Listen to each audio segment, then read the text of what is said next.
যার সিয়াম তার সামগ্রিক জীবনে কোনো পরিবর্তন আনলো না, তার জীবনে কোনো সিদ্ধান্তের মধ্যে কোনো হেরফের হলো না, সে শুধু সাহারি খেলো আর ইফতার করলো, তারাবি করলো আর রোজা রাখলো, কোরআন এবং হাদিস বলছে এই সিয়াম সেই সিয়াম নয় যে সিয়াম আপনাকে জান্নাত পর্যন্ত নিয়ে যাবে, যেটা আপনার জীবনকে, আমাদের জীবনকে সার্থক করবে। শয়তান আমাদের চাইতে বড় না ছোট বয়সে? বড়। দুনিয়া সে আমাদের চাইতে কম দেখেছে না বেশি দেখেছে? এজন্য শয়তানের সাথে আমাদের যে ফাইট, এই ফাইট তো জন্ম থেকে। শয়তানের আলোচনা এখন দুনিয়া থেকে উঠে গেছে, আমরা হুজুররাও খুব বেশি শয়তান টপিকে আলোচনা করি না। বিষয়টা আল্লাহ মাফ করুন এমন পর্যায়ে চলে গেছে যে অনেক মুসলিম মনে করেন হয়তো শয়তান এটা কোনো কাল্পনিক বা বায়বীয় কোনো বিষয়, অথচ এটা অত্যন্ত বাস্তব ভিত্তিক একটি বিষয়। কোরআন বারবার আমাদেরকে সতর্ক করছেন এবং আল্লাহ বলেছেন শয়তানকে আদুউম মুবিন, স্পষ্ট শত্রু, যাকে আমি কখনো দেখি নাই, আল্লাহ বলছেন স্পষ্ট। কিভাবে? কারণ শয়তানকে না দেখলে কি হবে? শয়তানই সারাক্ষণই আমরা দেখছি। শয়তানি দেখি না আমরা? শয়তানি কিন্তু সারাক্ষণই আমরা অনুভব করি। তো যেহেতু সে সিনিয়র, জগৎটা আমাদের চাইতে বেশি দেখেছেন, মার প্যাচ আমাদের চাইতে বেশি বুঝেন, এজন্য শয়তানের সাথে আমাদের যে ফাইট, এই ফাইটে বেশিরভাগ ক্ষেত্রে শয়তান জিতে, আমরা আসলে খুব কমই জিতি। আল্লাহ রাব্বুল আলামিন এর কাছে মন খারাপ করে ইমানদার বান্দা যে নালিশ করে, আল্লাহ আমি তো ধরাশয়ী হয়ে গেছি, খারাপ কাজ করে ফেলেছি, মন্দ দিকে চলে গেছি, হতাশা গ্রাস করছে, পেরে উঠছি না শয়তানের সাথে। আল্লাহ রাব্বুল আলামিন রমজানের একটা মাস শয়তানকে বেঁধে রাখেন। এই জন্য রবের পক্ষ থেকে রমজান উপলক্ষে এক সিগনাল, বান্দা এই সুযোগ শয়তানকে কুপকাত করে তোমার জিতে যাওয়ার। এই সুযোগ পাওয়ার পরও যদি কোনো মানুষ শয়তানকে হারাতে না পারে, যদি কেউ এত বড় সুযোগ পাওয়ার পরও যদি নিজে জিততে না পারে, আল্লাহর এই জমিনে তার চাইতে হতভাগা আর কেউ নেই। গোটা পৃথিবীর সবচেয়ে সম্মানজনক কোন পদ পদবি পাওয়ার পরও যদি কেউ হেলায় হারিয়ে ফেলে, এই লোকটাকে নিয়ে যতটা আমাদের আফসোস করার কথা, এই লোকটাকে নিয়ে যতটা আমাদের আক্ষেপ হওয়ার কথা, রমাদান মাস পেল অথচ শয়তানকে কুপকাত করতে পারলো না, আল্লাহকে খুশি করতে পারলো না, জাহান্নামমুখী ট্র্যাক থেকে সরে জান্নাতমুখী ট্র্যাকে আসতে পারলো না, নিজের গুনাহগুলোকে আল্লাহর কাছ থেকে মাফ করিয়ে নিতে পারলো না, এই লোকটা ওই লোকের চাইতেও হতভাগা যে পৃথিবীর সবচেয়ে সম্মানজনক চেয়ার পাওয়ার সুযোগ পেয়েও তার অলসতা অবহেলার কারণে হাতছাড়া করেছে, তার চাইতে হতভাগা যে রমাদান পেয়ে এটাকে ব্যবহার করতে পারলো না। আল্লাহ রাব্বুল আলামিন আমাদের রমাদানের অবশিষ্ট দিনগুলোর প্রতিটা মুহূর্তকে কদর করার তৌফিক দান করুন। মুহতারাম হাজরিন, রমাদান কি জিনিস আমরা বেশিরভাগ মানুষ বুঝি না। আমাদের কাছে রমজান মানে চারটি জিনিস: রোজা রাখা, তারাবি পড়া, সারি খাওয়া আর ইফতার খাওয়া। এই চার জিনিসের নাম আমরা রমাদান রেখেছি, অথচ রমাদানকে ঘিরে আমাদের অনেক কর্মসূচি আছে। কোরআন এবং হাদিসের আলোকে শুধু রমাদান কেন্দ্রিক আমলগুলোকে আমরা ছোট্ট একটা চুটি বই একত্র করেছি, মাহে রমাদানের 27 আমল নামে, 48 পৃষ্ঠার একটা ছোট্ট বই। সেখানে আমরা শুধুমাত্র এক নজরে কোরআন এবং হাদিসের আলোকে 27টি কর্মসূচি আমরা সাব্যস্ত করার চেষ্টা করেছি, যেগুলো রমাদান স্পেশাল। সেখানে 5 ওয়াক্ত নামাজ নাই, যেটা সারা বছরের আমল, শুধু রমাদান স্পেশাল। যদি এই আমলগুলো মুখ্য না, আমরা রোজা রাখি, আল্লাহ তাআলা বলেছেন কুতিবা আলাইকুমুস সিয়ামু কামা কুতিবা আলাল লাযিনা মিন ক্বাবলিকুম লাআল্লাকুম তাত্তাকুন। সিয়াম তোমাদের জন্য ফরজ করা হয়েছে যেভাবে তোমাদের পূর্ববর্তীদের উপর ফরজ করা হয়েছিল, আশা করা যায় এর মাধ্যমে তোমরা মুত্তাকি হয়ে উঠবে। রোজা রাখার উদ্দেশ্য ভাই তাকওয়া হাসিল করা, আল্লাহ ভীতি অর্জন করা। আমরা যে না খেয়ে থাকি, আমরা উপোস থাকি, আমাদেরকে উপোস রাখায় কি আল্লাহর কোনো ঠেকা আছে? আল্লাহর কোনো স্বার্থ আছে এখানে? আল্লাহ রাব্বুল আলামিন মূলত আমাদেরকে এই সিয়াম সাধনার মাধ্যমে, উপোস রাখার মাধ্যমে আমাদেরকে একটা চূড়ান্ত বার্তা দেন। দুঃখজনক বাস্তবতা হলো সে বার্তা বেশিরভাগ মানুষ আমরা গ্রহণ করতে পারি না, আমরা টেরও পাই না যে আল্লাহ কি বলতে চান। আমরা না খেয়ে থাকাতে আল্লাহর কোনো লাভ নেই। এই সিয়ামের বহুবিধ উপকারী দিক আছে, সেটা ভিন্ন বিষয়, বাট একটা সুনির্দিষ্ট লক্ষ্য আছে সিয়ামের। সে লক্ষ্যটা যদি কেউ অ্যাচিভ করতে না পারে, তো নবী সাল্লাল্লাহু আলাইহি সাল্লামের ভাষায় রুব্বা সাইমিন লাইসা লাহু মিন সিয়ামিহি ইল্লাল জু', বহু রোজাদার আছেন যাদের রোজায় উপোস থাকা ছাড়া আর কিছু অর্জিত হয় না। প্রিয় ভাইরা আমার, প্রায় প্রথম দশক চলে যেতে বসেছে আমাদের কাছ থেকে। আমরা এই দশকে আল্লাহ রাব্বুল আলামিনের মাগফিরাতের পথে কতটা অগ্রসর হতে পেরেছি, এই প্রশ্ন আমাদের নিজেদের কাছে রাখা উচিত। আল্লাহ তাআলা অবশিষ্ট 20টি দিনের প্রতিটা মুহূর্তকে কাজে লাগাবার তৌফিক দান করুন। মুহতারাম হাজরিন, সিয়াম বা সওম, যেটাকে আমরা রোজা বলি, এই সিয়াম বা সওম শব্দের অর্থটা কি জানো? বিরত থাকা, কোনো কিছু পরিহার করা। গোটা পৃথিবীর চতুর্দিকে আপনি যদি তাকান, এখন চতুর্দিকে একটি আহ্বান, সেটা হলো ভোগ করো, ভোগের দাওয়াত। ইসলাম শুধুমাত্র আমাদেরকে ত্যাগের কথা বলে, স্যাক্রিফাইসের কথা বলে। কেন? কারণ ত্যাগ এবং স্যাক্রিফাইস মানুষকে মানুষ করে তোলে। ভোগ এটা পশু পাখিও পারে, এটার জন্য কোনো যোগ্যতার প্রয়োজন হয় না, সবাই ভোগ করতে পারে। ত্যাগ সবাই করতে পারে না।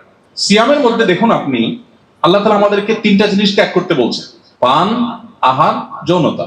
গোটা পৃথিবীতে যত অপরাধ হয়, এই অপরাধগুলো বেসিক্যালি মানুষ পুণ্যবৃত্তি কিংবা যৌনবৃত্তির কারণে করে। আর এই দুইটাকে কন্ট্রোল করার ট্রেনিং আল্লাহ দিচ্ছেন সিয়ামের মাধ্যমে। আমরা সিয়ামের মাধ্যমে বিরত থাকার প্রশিক্ষণ নিচ্ছি। কেন নিচ্ছি? কারণ আমার জীবনে প্রতিদিন সাবকনশিয়াস মাইন্ডে, অবচেতন মনে আমি শত শত ডিসিশন মেক করতে হয়, শত শত সিদ্ধান্ত নিতে হয়। আপনি ঘুম থেকে উঠলেন, দোয়া পড়বেন কি পড়বেন না, সিদ্ধান্তের ব্যাপার। আপনি ওয়াশরুমে যাবেন, ডান পা দিবেন না বাম পা দিবেন, ডিসিশনের ব্যাপার। আপনি ফজরের আজানের পর মসজিদে যাবেন না শুয়ে থাকবেন, সিদ্ধান্তের ব্যাপার। আপনি রাস্তায় বেরিয়েছেন, কারোর সাথে ঝগড়াঝাটি হয়েছে, মুখ খারাপ করবেন নাকি আত্মনিয়ন্ত্রণ করবেন, ডিসিশনের ব্যাপার। আপনি সোশ্যাল মিডিয়া স্ক্রল করছেন, একটা পোস্ট এসেছে আপনার চোখের সামনে, এটা ক্লিক করে ভিডিওটা দেখবেন নাকি প্লে করবেন না, সিদ্ধান্তের ব্যাপার। রিয়্যাক্ট করবেন তো অনেকগুলো অপশন আছে, কোন রিয়্যাক্ট করবেন, সিদ্ধান্তের ব্যাপার। কমেন্ট করবেন কি করবেন না, করলে কোন কমেন্ট করবেন, সিদ্ধান্তের ব্যাপার। আপনার স্ত্রীর সাথে আপনার কোনো বিষয় নিয়ে একটু বাদানুবাদ হয়েছে, আপনি কি সীমা ক্রস করবেন কি করবেন না, সিদ্ধান্তের ব্যাপার। প্রতিদিনই আমরা যত সিদ্ধান্ত নেই, এগুলো নোট করা হলে দিন শেষে হয়তো দেখা যাবে প্রতিদিন শত শত সিদ্ধান্ত আমরা নিয়ে থাকি। এগুলো অবচেতন মনে, হয়তো প্ল্যান মাফিক না। সিয়াম আমাদের জীবনে সেই সিদ্ধান্ত গ্রহণ করার ক্ষেত্রে গুরুত্বপূর্ণ ভূমিকা রাখতে সাহায্য করে। কিভাবে? এখন আর আধা ঘন্টা পরেই আমরা ইফতারের জন্য প্রস্তুতি নিব, ইফতার করবো ইনশাআল্লাহ। সবাই এখন ক্ষুধার্ত প্রায়। ইফতারের রকমারি পসরা সাজিয়ে আমরা যখন বসি, একদিকে পেটে প্রচন্ড ক্ষুধা, অপরদিকে মুখরোচক সব খাবার আমাদের সামনে আছে, আমরা চাইলেই খেতে পারি, কিন্তু আমরা অপেক্ষা করি আজানের। কেন অপেক্ষা করি? খাবারও আছে, ডিমান্ডও আছে, বাট আমি খাচ্ছি না। কেন খাচ্ছি না? আল্লাহ রাব্বুল আলামিনের এখনো খাবারের পারমিশন হয়নি। এই যে ডিসিশন মেক করছি আমি, যে আমি এখন খাবো না, আমি সূর্য ডোবার পরে খাবো, কারণ আল্লাহ বলেছেন আতিম্মুস সিয়ামা ইলাল লাইল, সিয়ামে কন্টিনিউ করো, রোজা কন্টিনিউ করো সূর্য ডোবা পর্যন্ত। এই যে আমি কন্টিনিউ করব সূর্য ডোবা পর্যন্ত, এটা আল্লাহ নির্দেশের ফলে।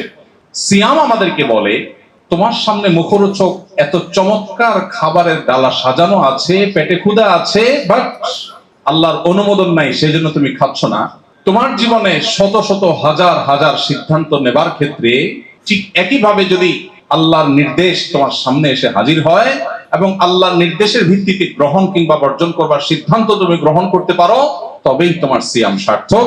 এবং মূলত তোমার সিয়াম বা রোজা তোমাদেরকে সামগ্রিক জীবনে যে রোজা রাখতে হয়, সেই রোজা রাখতে তোমাকে সাহায্য করে। কারণ রোজা যদি তাকে তার সামগ্রিক জীবনের সিদ্ধান্তকে নিয়ন্ত্রণ করতে শিখায়, ইফতার এর ওয়াক্ত হওয়ার আগ পর্যন্ত যেরকম সংযমী থাকেন তিনি, আমার সামনে ঘুষ নেওয়ার সুযোগ আছে, এদিকে আমার টাকার দরকারও আছে, কিন্তু আল্লাহর অনুমোদন নাই, আমি বিরত থাকলাম। এই বার্তা যদি নিতে পারি, এই এক্সারসাইজে যদি আমি আনতে পারি নিজেকে, তাহলে সে হলো সফল রোজাদার, সে হলো সার্থক সিয়াম পালনকারী। আর যার সিয়াম তার সামগ্রিক জীবনে কোনো পরিবর্তন আনলো না, তার জীবনে কোনো সিদ্ধান্তের মধ্যে কোনো হেরফের হলো না, সে শুধু সাহারি খেলো আর ইফতার করলো, তারাবি করলো আর রোজা রাখলো, কোরআন এবং হাদিস বলছে এই সিয়াম সেই সিয়াম নয় যে সিয়াম আপনাকে জান্নাত পর্যন্ত নিয়ে যাবে, যেটা আপনার জীবনকে, আমাদের জীবনকে সার্থক করবে। রব্বে কারীম আমাদেরকে সিয়ামের সে মর্মকে অক্ষরে অক্ষরে উপলব্ধি করে শুধু এই 12 বা 14 ঘন্টার রোজা নয়, সামগ্রিক জীবনটাকে আল্লাহ তাআলা রোজায় পরিণত করার তৌফিক দান করুন। মোহতারাম হাজরিন, বিষয়টিকে সহজে বোঝার জন্য ভারতীয় উপমহাদেশের অন্যতম একজন বড় মনীষী ছিলেন সৈয়দ আবুল হাসান আলী আন-নাদবী রাহিমাহুল্লাহ। তিনি অত্যন্ত চমৎকার একটি উপমা দিয়েছেন। তিনি বলেছেন, রমজানের রোজা এটা একটা রোজা, আমাদের জীবনে রোজার আরেকটা পার্ট আছে, আরেকটা অপশন আছে, আরেকটা রোজার আরেকটা ভার্সন আছে। কি সেটা? তিনি বলেছেন যে রমজানের রোজা 12 বা 14 বা 16 ঘন্টা ব্যাপী রোজা, আমাদের জীবনে আরেকটা রোজা আছে যে রোজাটা হলো সমগ্র জীবন ব্যাপী। রমজানের রোজা হয় সুবহে সাদিক হলে, ভোর শুরু হলে, জীবনের সেই রোজা শুরু হয় মানুষ প্রাপ্ত বয়স্ক হলে। রমজানের রোজা শেষ হয়, পরিসমাপ্ত হয় সূর্য ডুবার মধ্য দিয়ে, আর জীবনের রোজার পরিসমাপ্তি ঘটে জীবনের সূর্য ডোবার মধ্য দিয়ে। রমজানের রোজায় কিছু জিনিস আমাদের জন্য নিষিদ্ধ, সামগ্রিক জীবনের রোজায়ও আমাদের জন্য কিছু জিনিস নিষিদ্ধ। রমজানের রোজায় যদি কেউ অনিচ্ছাকৃতভাবে কিছু খেয়ে ফেলে, না জেনে খেয়ে ফেলে, আল্লাহর পক্ষ থেকে মাফ হয়। জীবনের রোজায় যদি কারোর ইচ্ছার বাইরে কিছু ঘটে যায়, সেটাও আল্লাহ মাফ করে। রমজানের রোজা ভেঙে ফেললে তার কাজা আদায় করতে হয়, জীবনের রোজা ভেঙে ফেললে তওবার মাধ্যমে সেটা রিকভার করতে হয়। পার্থক্য এতটুকু, রমজানের রোজা একবার যদি ভেঙে যায়, হুবহু এই রোজাটা আরেকবার রাখার সুযোগ জীবনে আর কখনো হয় না। তবে কাজা করা যায়। আর জীবনের রোজা যদি কেউ ভেঙে ফেলে আর এই অবস্থায় তার মৃত্যু হয়, তো এটাকে আর রিকভার করার কোনো সুযোগ থাকে না।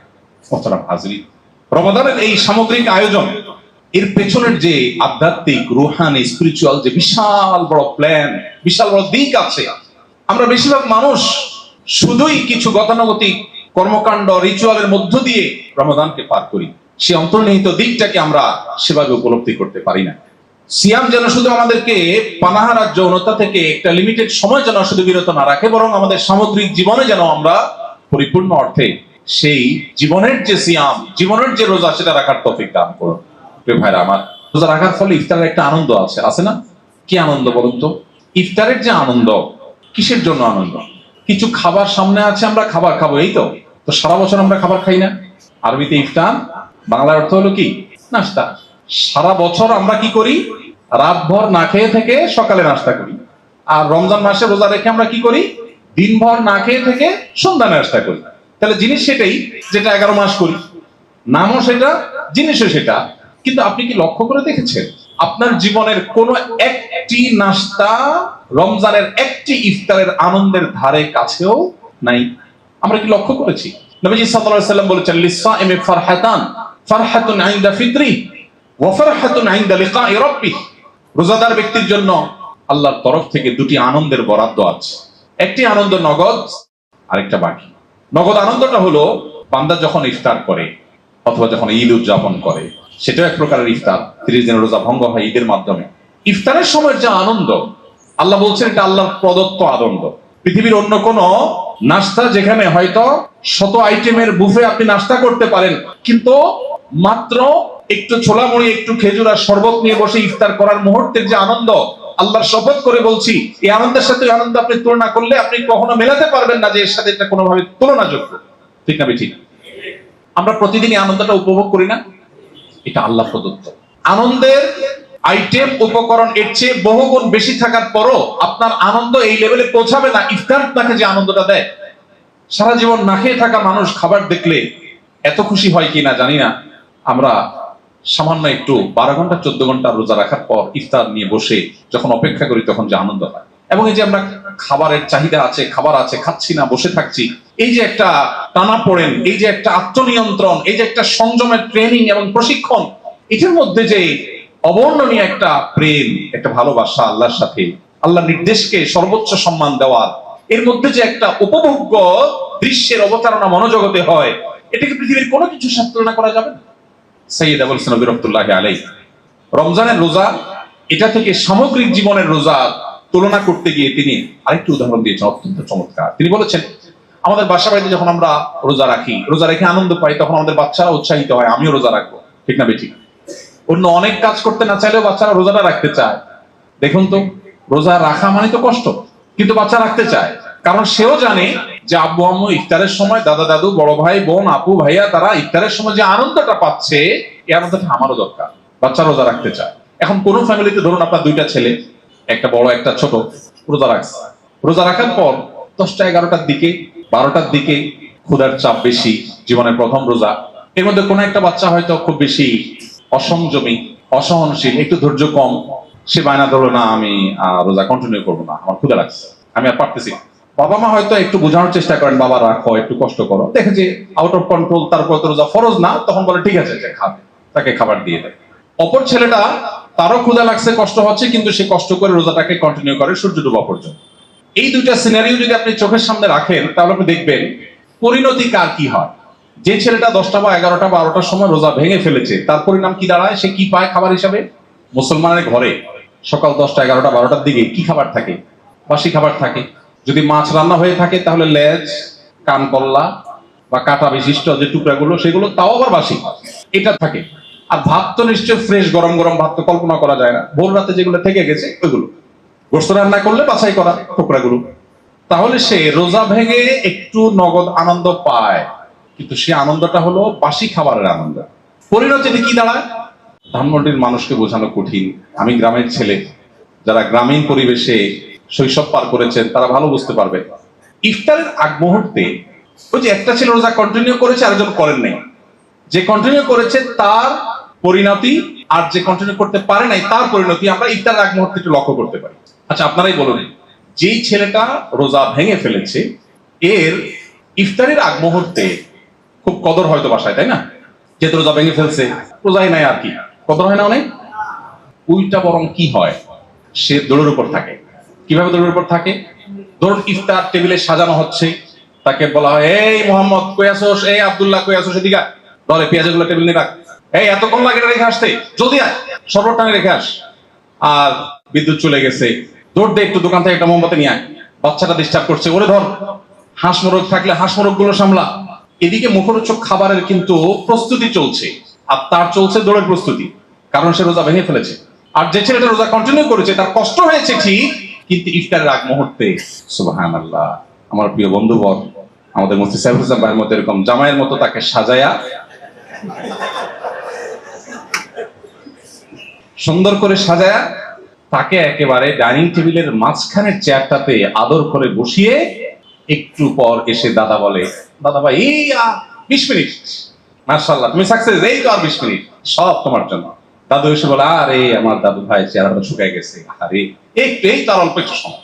মা এসে সান্ত্বনা দেয়, বাবা এসে সান্ত্বনা দেয়, সবাই সে অ্যাপ্রিসিয়েট করে, একের পর এক তাকে বাহবা দিতে থাকে, তাকে অভয় দিতে থাকে যে তোমার আর কোনো ভয় নেই, কোনো টেনশন নেই, এই তো সূর্য ডুবতে যাচ্ছে আর তোমার আনন্দ শুরু হয়ে যাবে। এদিকে মুয়াজ্জিন আযান হাঁকে, দাদা, দাদু, ভাইয়া, আপু, মা, বাবা সবাই খেজুর নিয়ে দৌড়াদৌড়ি শুরু হয়, সবাই শরবত নিয়ে সিরিয়াল ধরে। কার জন্য? ওই রোজাদার ছেলেটার জন্য, যে বাবা তুমি খাও, কাঠটা নিবে, সবাই অপেক্ষমান থাকে। ইন দ্য মিন টাইম যে রোজা রাখে নাই, ভেঙে ফেলছিল, ও কিন্তু হাঁস মুরগ নিয়ে আছে। ওরে বরং এই টাইমে যদি আশপাশে গুড়গুড় করতে দেখে তখন উল্টা ধমক দিয়ে বলা হয়, এই তোর এখানে কি? তোরা বলছি বাবুরে রাখতে, তোকে না বললাম ওই হাঁস মুরগ গুলো ধরতে, বাবু ডিস্টার্ব ওরে কোলে রাখ। বেচারা দৌড়ের উপর থাকে। এরপর এই জামাই আদরে ইফতার করা রোজাদার ছেলেটা কষ্ট করে সংযম করে যখন রোজাটা সম্পন্ন করে শেষ করে, তার খেয়ে দিয়ে শেষ করার পর যখন থাকে, ওই বাসি খেয়ে বাসি খাওয়ার লোভ সামলাতে না পেরে রোজা ভঙ্গকারী ছেলেটা এই বেলাতে এসেও সেই বাসি ইফতার খায়। এই সিনারিটা আমাদের বাসা বাড়িতে হয় না? প্রিয় ভাইরা আমার, আল্লাহ রাব্বুল আলামিন জীবনের যে রোজা আমাদেরকে দিয়েছেন, এই জীবনের রোজা কিছু মানুষ ভেঙে ফেলেন আর এটা জোড়া দেন না, লোভ সামলাতে পারেন না। লোভের কারণে এই রোজাগুলো যখন ভেঙে ফেলে, তারা দুনিয়াতে ভোগ করে, সেই ভোগটা হলো সেই বাসি খাবারের ভোগের মতো। এরাও একসময় ইমানদার থাকলে জান্নাতে যাওয়ার সুযোগ থাকে, কিন্তু সেটা অন্যদের জান্নাতে যাওয়ার বহুকাল পরে, জাহান্নাম, শাস্তি, বহু কিছু ভোগের পরে। আর যারা জীবনের সামগ্রিক রোজা যত কষ্ট হোক ভাঙতে দেয় না, টুটতে দেয় না, ছুটতে দেয় না, সংযম করে, সংগ্রাম করে, নিজেকে কন্ট্রোল করার প্রতিজ্ঞা করে যে না, আমার জীবনের রোজা আমি ভাঙতে দেব না। সুদ, ঘুষ, দুর্নীতি, অপরাধ, চোখের জেনা, কানের গুনাহ, অন্যের কষ্ট দেওয়া, অন্যের হক নষ্ট করা, যত রকম কাজ আমার জীবনের রোজাকে ভাঙতে পারে, আল্লাহকে অসন্তুষ্ট করতে পারে, সব নিষিদ্ধ কাজ থেকে বেঁচে থাকবো। এতে আমার বন্ধু, প্রিয়জন, আমার প্রতিবেশী, আমার সার্কেল, আমার বন্ধু বান্ধব অনেকের সাথে দূরত্ব হবে, হোক সমাজে দাম হবে না, না হোক ভাবসাব কমে যাবে, যাক, কিন্তু আমার জীবনের রোজা আমি রক্ষা করব। কষ্ট হয়, অনেক কষ্ট হয়, কিন্তু জীবনের রোজা যখন ভাঙার উপক্রম হয়, জীবনের সূর্য ডুবার সময় যখন নিকটবর্তী হয়, ওই রোজাদার বাচ্চাকে যেরকম দাদা দাদি এসে সান্ত্বনা দেয়, আল্লাহর কোরআন বলছে মৃত্যুর সেই মুহূর্তে এসে আল্লাহর ফেরেশতা এসে তাকে বলে, আল্লাহ খাউফুন আলাইহিম ওয়ালা হুম ইয়াহজানুন, আল্লাহ তাখাফু ওয়ালা তাহজানু ওয়া আবশিরু বিল জান্নাতিল্লাতী কুনতুম তুআদুন। কত কষ্ট তোমরা করেছো, কত কষ্ট করে সিয়াম সাধনা করেছো, আল্লাহকে খুশি করতে গিয়ে কত প্রিয়জন নাখোশ হয়ে গেছে, সমাজে দাম পাও নাই, তোমার জীবন সায়ান্নে মৃত্যু শয্যায় শায়িত, এখন তোমার রূহ বের হবে, তুমি আখিরাতে পাড়ি জমাবে।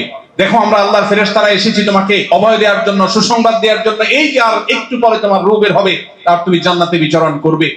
প্রিয় ভাইরা আমার, রমজানের সিয়ামের সাথে জীবনের সিয়ামের এই যে রিলেশন, রমজানের সিয়াম থেকে জীবনের সিয়ামের বার্তা গ্রহণ করবার এই যে সুযোগ, সেটি আমরা বেশিরভাগ মানুষ হাতছাড়া করি। আরশে আজিমের মালিকের কাছে ফরিয়াদ করি, আল্লাহ আপনি আমাদেরকে রমজানের রোজাকে অর্থবহ এবং সার্থক করার তৌফিক দান করুন। এই সিয়াম যেন আমাদের জীবনে পরিবর্তন আনে, এই সিয়াম যেন আমাদের জীবনে সিদ্ধান্ত গ্রহণ করতে আমাদেরকে সাহায্য করে, সঠিক সিদ্ধান্ত যেন আমরা গ্রহণ করতে পারি। আল্লাহর কাছে দোয়া করবো তো ইনশাআল্লাহ। আল্লাহ তাআলা আমাকে আপনাকে আমাদের সবাইকে সেই তৌফিক দান করুন। মোহতারাম হাজিরিন, আল্লাহ তাআলা মাফ করার জন্য এই রমাদানে বহু সুযোগ আমাদের সামনে খুলে রেখেছেন, কিন্তু আমরা বেশিরভাগ মানুষ হাতছাড়া করি। ভাইরা আমার, কজন মানুষ আমরা এখানে আছি যে আল্লাহর কাছে ছোট বাচ্চা যেরকম কাকুতি মিনতি করে চোখের পানি ফেলে কিছু চায়, আদায় করে নেয় মা বাবার কাছ থেকে, আমরা কজন মানুষ আল্লাহর কাছে সেভাবে দোয়া করতে পেরেছি? খুবই হতভাগ্য এটা। ইফতারের আগে আমাদের ইফতারের ব্যস্ততায় চলে যায়, সাহরির সময় সাহরির ব্যস্ততায় চলে যায়। দুটি গুরুত্বপূর্ণ টাইম শয়তান নিয়ে ফেলে আমাদেরকে খাবারের ব্যস্ততা। ইফতারের 10 মিনিট আগে সমস্ত ব্যস্ততা আপনি বন্ধ করে দেন, দিয়ে ইফতার সামনে নিয়ে আপনি আপনার পরিবারের সদস্যদেরকে সাথে নিয়ে আল্লাহর কাছে চোখের পানি ফেলে দোয়া করুন। দুটি আইটেম হয়নি আজকে, না হোক, এটা ইফতারের পরে হবে। এখন সবাইকে নিয়ে আসুন দোয়া করে চোখের পানি ফেলে। ভাইরা আমার, আল্লাহ রাব্বুল আলামিন ক্ষমা করবেন বলেই তো শয়তানকে বেঁধে রেখেছেন, ক্ষমা করবেন বলেই তো জান্নাতের ডোরগুলো ওপেন করে দিয়েছেন, ক্ষমা করবেন বলেই তো জাহান্নামের ডোরগুলো রমজানে বন্ধ করে দিয়েছেন, ক্ষমা করবেন বলেই তো লাইলাতুল কদর দিয়েছেন, ক্ষমা করবেন বলেই তো এত সব সুযোগ দিয়েছেন। এরপরও যদি আল্লাহর কাছ থেকে ক্ষমার অ্যাপ্লিকেশনটাও জমা দিতে না পারি, নিবেদনটুকু যদি করতে না পারি, এর চেয়ে বড় হতভাগ্যের বিষয় কি আছে বলুন? আপনাদের প্রতি উদাত্ত আহ্বান, দিনে অন্তত 10টা মিনিট এমনিতে তো উঠতে বসতে চলতে ফিরতে আল্লাহকে আমরা স্মরণ করব, একটা সময় একান্তে আল্লাহর সাথে কথা বলার চেষ্টা করবো ইনশাআল্লাহ। চেষ্টা করবো তো ইনশাআল্লাহ। আল্লাহকে বলবো, আল্লাহ শয়তান পরাভূত করে ফেলেছে, আমি অমুক গুনাহ করে ফেলেছি, আল্লাহ কেউ জানে না, তুমি জানো, মালিক মাফ করে দাও। আল্লাহ ক্ষমাশীল। ভাইরা আমার, আল্লাহ ক্ষমা করবার ওয়াদা করেছেন। আপনি যদি মনে করেন আপনার গুনাহ এত হয়ে গেছে যে ক্ষমার অযোগ্য, তাহলে আপনি আল্লাহ সম্পর্কে কুধারণা করলেন, আল্লাহ সম্পর্কে আপনি মিথ্যা আরোপ করলেন। আল্লাহ ক্ষমাশীল। শুধু প্রয়োজন চোখের পানি ফেলে একটু মাপ চাওয়া। পৃথিবীতে কোনো মানুষের কাছে অপরাধ স্বীকার করলে মানুষ অস্বস্তিতে পড়ে, ভালো লাগে না, ছোট হয়ে গেলাম তার কাছে অপরাধ স্বীকার করি। কোনো মানুষের কাছে মাপ চাইতে গেলে লজ্জিত হয়, মানুষ কষ্ট পায়, কারোর কাছে কাঁদলে মানুষ অস্বস্তিতে পড়ে। আল্লাহ রাব্বুল আলামিনের কাছে যারা কান্না করার তৌফিক হয়েছে তারা বলতে পারবেন, এই কান্না পৃথিবীর সকল হাসিকেও হার মানায়। পৃথিবীর কোনো হাসিতে সেই তৃপ্তি নাই রব্বে কারিমের কাছে কান্নায় যে তৃপ্তি আছে। এই জন্য ভোর রাতে যখন সারিকে দৌড়বেন, 10টা মিনিট সময় হাতে নিয়ে সিজদায় গিয়ে একটু আল্লাহর সাথে কথা বলেন, আল্লাহর সাথে একটু আলাপ করেন। ভাইরা আমার, একান্তে একটু আল্লাহর সাথে যখন চোখের পানি ফেলে মাপ চাইবেন, আল্লাহর ওয়াদা কখনো ব্যতিক্রম হয় না। এই রমাদান আপনার সমস্ত গুনাহকে মাফ করাবে ইনশাআল্লাহ। চেষ্টা করবো তো আমরা ইনশাআল্লাহ। আল্লাহ রাব্বুল আলামিন আপনি আমাদেরকে রমজানের সমস্ত মুহূর্তগুলোকে কাজে লাগাবার তৌফিক দান করুন। সিয়ামের বার্তা, সিয়ামের যে আসল লক্ষ্য, গোটা জীবনে তাকওয়ার চর্চা, সব ক্ষেত্রে জীবনের সিয়াম পালন করা, আল্লাহর আদেশ নিষেধকে মেনে চলা, আল্লাহ আপনি আমাদের সবাইকে সেই তৌফিক দান করুন। সিয়ামের এই শিক্ষা থেকে আমাদের সামগ্রিক জীবনে সিদ্ধান্ত গ্রহণের ক্ষেত্রে আমরা যেন আল্লাহর আদেশ নিষেধের ভিত্তিতে সিদ্ধান্ত গ্রহণ করতে পারি, সেই তৌফিক আল্লাহ আমাদের সবাইকে দান করুন। সিয়ামের বার্তা যদি আমরা নিতে পারি, আমাদের জীবন সুন্দর হবে, সমাজটা সুন্দর হবে, আমাদের সিয়ামটা উপভোগ্য হবে, সার্থক হবে। জান্নাতের গ্যারান্টি এই সিয়াম থেকে আমরা পেয়ে যাবো ইনশাআল্লাহ। বিশেষ করে শেষ দশকের ইতিকাফ যদি আপনি করতে পারেন, তাহলে আল্লাহর সঙ্গে আপনার নিবিড় সম্পর্ক গড়বার এক সুবর্ণ সুযোগ তৈরি হবে। চেষ্টা করবো তো আমরা ইনশাআল্লাহ। একান্তে শুধু আল্লাহর সাথে কথা হবে। সারা বছর বিভিন্ন দিকে আমাদের ফোকাস নষ্ট হয়ে যায়, মনোযোগ নষ্ট হয়ে যায়।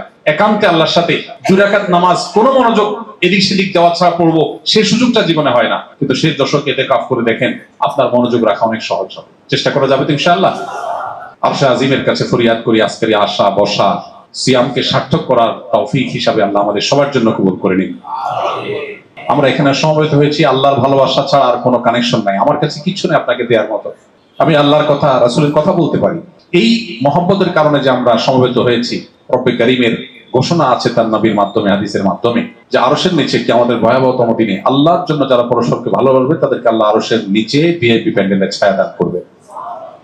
আল্লাহ আপনি আমাদেরকে এখানে যেরকম একত্র করেছেন, আপনার এই ভালোবাসার বন্ধনের কারণে আপনি আমাদেরকে কিয়ামতের ময়দানে আরশের নিচে এভাবে সমবেত হওয়ার তৌফিক দান করুন। আল্লাহ আমাদেরকে আমাদের প্রিয় রাসূলের সাথে জান্নাতুল ফেরদাউসে সমবেত হওয়ার তৌফিক দান করুন।